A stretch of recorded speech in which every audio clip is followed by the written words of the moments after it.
இந்த செய்தியை வழங்குபவர்கள் Ravi Colours. Kurti, tops, cotton pant, leggings, shawl, kids wears மற்றும் நைட்டிகள், பெண்கள் மற்றும் ஆண்களின் உள்ளாடைகளுக்கு என்றே ஒரு பிரத்யேக showroom. Ravi Colours, Raja theatre signal அருகில், நேரு வீதி, புதுச்சேரி. வணக்கம். முக்கிய செய்திகள். போக்குவரத்து விதிகளை மீறி அதிக பயணிகளை ஏற்றிச் சென்ற தனியார் பேருந்து. நிலை தடுமாறி ஒருவர் கீழே விழுந்து விபத்து ஏற்பட்டதால் பரபரப்பு. முன்னாள் பிரதமர் ராஜீவ்காந்தியின் பிறந்தநாள் விழா. புதுச்சேரி அரசு சார்பில் அவரின் திருவுருவ சிலைக்கு முதலமைச்சர் மாலை அணிவித்து மரியாதை. புதுச்சேரியில் வாக்காளர் பெயர் சேர்த்தல் திருத்தப் பணிகள் அக்டோபர் 29ஆம் தேதி துவக்கம். மாவட்ட ஆட்சியர் அறிவிப்பு. ஜிப்மர் மருத்துவ பிரதிநிதிகளிடம் முதலமைச்சர் ரங்கசாமி பேச்சுவார்த்தை நடத்த வேண்டும். அதிமுக மாநில செயலாளர் அன்பழகன் வலியுறுத்தல். இனி விரிவான செய்திகள். புதுச்சேரியில் தனியார் பேருந்தில் ஆபத்தான முறையில் பயணம் செய்த ஒருவர் நிலை தடுமாறி கீழே விழுந்து விபத்து ஏற்பட்ட சம்பவம் பரபரப்பை ஏற்படுத்தியுள்ளது. புதுச்சேரியில் நகரப்பகுதி மற்றும் கிராமப் பகுதிகளில் அரசு பேருந்துகளை விட அதிக அளவில் தனியார் பேருந்துகள் இயக்கப்பட்டு வருகிறது. இந்த தனியார் பேருந்துகளால் அவ்வப்போது பெருமளவில் விபத்துகளும் ஏற்பட்டு வருகிறது. நேரத்திற்காகவும் வருமானத்தை ஈடுகட்டுவதற்காகவும் இவர்கள் போக்குவரத்து விதிமுறைகளை மீறி பேருந்துகளை இயக்கி வருகின்றனர் என்பது பொதுமக்களின் மிக பெரும் குற்றச்சாட்டாக உள்ளது. இந்நிலையில் புதுச்சேரியில் இருந்து மதகடிப்பட்டு நோக்கி சென்ற தனியார் பேருந்தில் கொள்ளளவை தாண்டி அதிக அளவில் பயணிகளை ஏற்றிச் சென்றுள்ளனர். அப்போது 2 படிக்கட்டுகளிலும் பொதுமக்கள் தொங்கியபடி பயணம் செய்ததால் பின்புறத்தில் உள்ள படிக்கட்டில் ஆபத்தான முறையில் சிலர் பயணம் செய்துள்ளனர். வில்லியனூரை தாண்டி அரியூர் தனியார் மருத்துவமனை அருகில் செல்லும் போது படிக்கட்டில் இருந்து பயணி ஒருவர் நிலை தடுமாறி கீழே விழுந்தார். இதில் படுகாயம் அடைந்தவர் கையில் பலத்த காயம் ஏற்பட்டு நல்வாய்ப்பாக உயிர் தப்பினார். தொடர்ந்து அவரை மீட்டு அரசு மருத்துவமனைக்கு சிகிச்சைக்காக அனுப்பி வைத்தனர். இந்த சம்பவத்தால் சிறிது நேரம் அப்பகுதியில் பெரும் பரபரப்பு ஏற்பட்டது. புதுச்சேரியில் பேருந்துகள் அதிக அளவில் பயணிகளை ஏற்றி செல்லக்கூடாது என போக்குவரத்து துறை பல்வேறு எச்சரிக்கை விடுத்திருந்தும் புதுச்சேரி மதகடிப்பட்டு 4 படி சாலையில் ஆபத்தான முறையில் பொதுமக்கள் பயணம் செய்ததை காவல்துறை கவனிக்காமல் இருந்தது ஏன் என்று கேள்வி எழுப்பியுள்ளனர் பொதுமக்கள். மேலும் இதேபோன்று அதிக அளவில் பயணிகளை ஏற்றிச் செல்லும் பேருந்துகள் மீது போக்குவரத்து துறை கடும் நடவடிக்கை எடுக்க வேண்டும் என்று சமூக ஆர்வலர்கள் கோரிக்கை வைத்துள்ளனர். முன்னாள் பாரத பிரதமர் ராஜீவ்காந்தியின் பிறந்தநாளையொட்டி புதுச்சேரி அரசு சார்பில் முதலமைச்சர் ரங்கசாமி, அமைச்சர்கள் அவரது திருவுருவ சிலைக்கு மாலை அணிவித்து மரியாதை செலுத்தினர். மறைந்த முன்னாள் பிரதமர் ராஜீவ்காந்தியின் பிறந்தநாள் புதுச்சேரி அரசு சார்பில் கொண்டாடப்பட்டது. ராஜீவ்காந்தி சதுக்கத்தில் உள்ள அவரது சிலைக்கு முதலமைச்சர் ரங்கசாமி மாலை அணிவித்து மரியாதை செலுத்தினார்.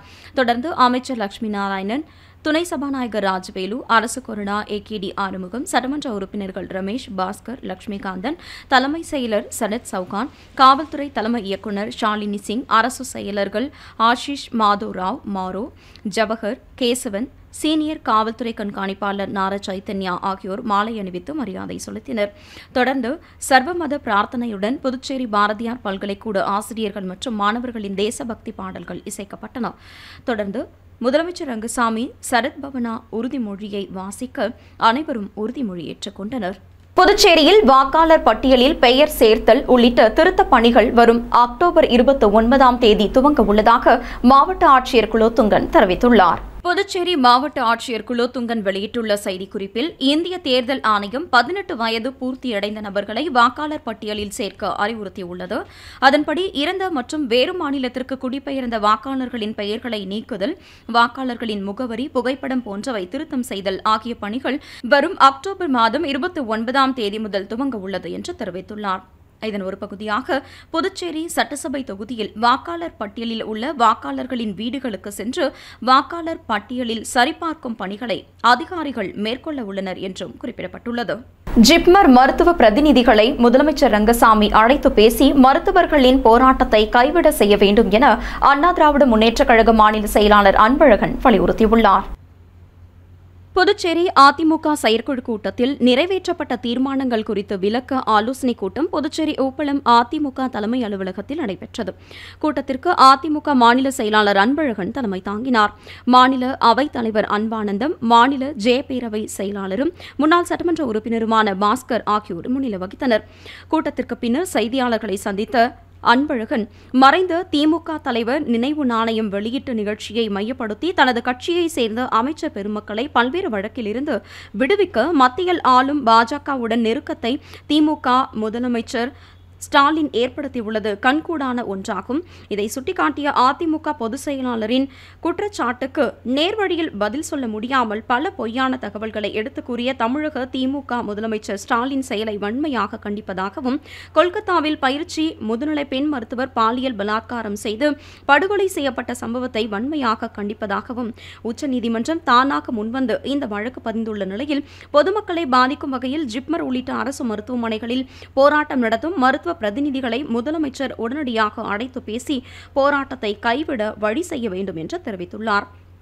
மேலும் தனியார் மருத்துவக் கல்லூரிகளில் 50% அரசின் இடங்களை பெற துணைநிலை ஆளுநர் நேரடியாக தலையிட வேண்டும் என வலியுறுத்துவதாகவும், மின்துறையை தனியார் மயமாக்க அரசுக்கு விருப்பமில்லை எனில் டெண்டர் விடுவதை அரசு திரும்ப பெற்று மின்துறையை தனியார் மயமாக்க மாட்டோம் என ஒரு வெளிப்படையாக அறிவிப்பை நீதிமன்றத்தில் வழங்க வேண்டும் என்று கேட்டுக் கொண்டுள்ளார். மேலும் சிபிஎஸ்இ பாடத்திட்டத்தை அமல்படுத்த கல்வியாளர்கள் கொண்ட குழு அமைத்து மாணவர்களுக்கு கல்வித்திறன் பாதிப்பு இல்லாத விதத்தில் படிப்படியாக அமல்படுத்த அரசு உரிய நடவடிக்கை எடுக்க வேண்டும் என்றும் அவர் தெரிவித்துள்ளார்.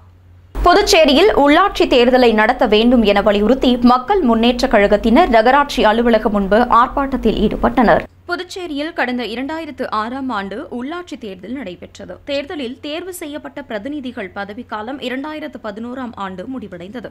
அதன் பின்னர் 13 ஆண்டுகளாக தேர்தல் நடத்தப்படவில்லை. உள்ளாட்சி தேர்தலை நடத்த வேண்டும் என வலியுறுத்தி மக்கள் முன்னேற்றக் கழகம் சார்பில் உழவர்கரை நகராட்சி அலுவலகம் முன்பு ஆர்ப்பாட்டம் நடைபெற்றது. ஆர்ப்பாட்டத்திற்கு மக்கள் முன்னேற்றக் கழக தலைவரும் முன்னாள் பாராளுமன்ற உறுப்பினருமான பேராசிரியர் ராமதாஸ் தலைமை வகித்தார். நிர்வாகிகள் ஏமு ராஜன், ஆர்எல் வெங்கடேசன் ஆகியோர் முன்னிலை வகித்தனர். தமிழர் களம் அழகர், மக்கள் வாழ்வுரிமை இயக்கம் ஜெகநாதன் ஆகியோர் கண்டன உரையாற்றினர். ஆர்ப்பாட்டத்தில் நூற்றுக்கணக்கானோர் பங்கேற்று உள்ளாட்சித் தேர்தலை நடத்த வலியுறுத்தி கோஷம் எழுப்பினர். முன்னாள் பாரத பிரதமர் ராஜீவ்காந்தி பிறந்த நாளையொட்டி புதுச்சேரி தலைமை செயலகத்தில் உறுதிமொழி ஏற்பு நிகழ்ச்சி நடைபெற்றது. புதுச்சேரி அரசு தலைமை செயலகத்தில் முன்னாள் பாரத பிரதமர் அமரர் ராஜீவ்காந்தியின் பிறந்த நாளையொட்டி சரத் பவனா உறுதிமொழி ஏற்கும் நிகழ்ச்சி நடைபெற்றது. தலைமை செயலர் சரத் சவுகான் உறுதிமொழியை வாசிக்க தலைமை செயலக ஊழியர்கள் நிகழ்ச்சியில் கலந்து கொண்டனர். தொடர்ந்து உறுதிமொழியை ஏற்றுக்கொண்டனர். இதையடுத்து ஆணையர் மற்றும் அரசு செயலர் ராஜு உறுதிமொழியை தமிழில் வாசிக்க அனைவரும் ஏற்றுக்கொண்டனர்.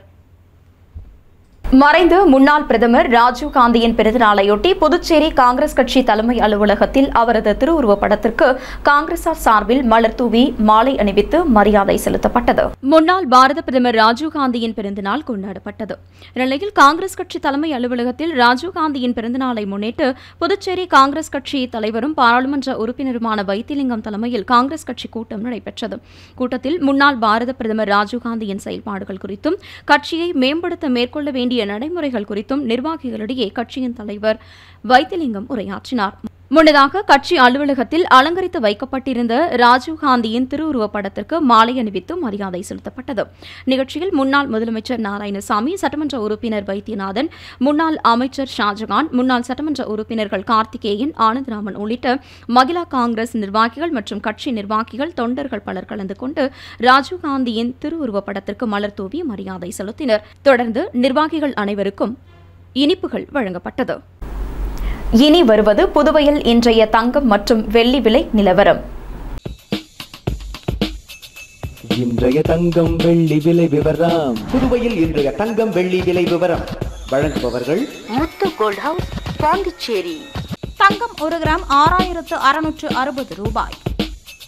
இன்றைய தங்கம் வெள்ளி விலை விவரம். வெள்ளி 10 கிராம் 890 ரூபாய். இத்துடன் ஏஎம்என் செய்திகள் நிறைவடைந்தன. வணக்கம். புதுச்சேரி உங்கள் ஏஎம்என் டிவி செய்திகளை யூடியூபில் உடனுக்குடன் காண ஏஎம்என் டிவி பாண்டிச்சேரி சேனலை சப்ஸ்கிரைப் செய்யுங்கள். பெல் பட்டனை மறக்காமல் கிளிக் செய்யுங்கள்.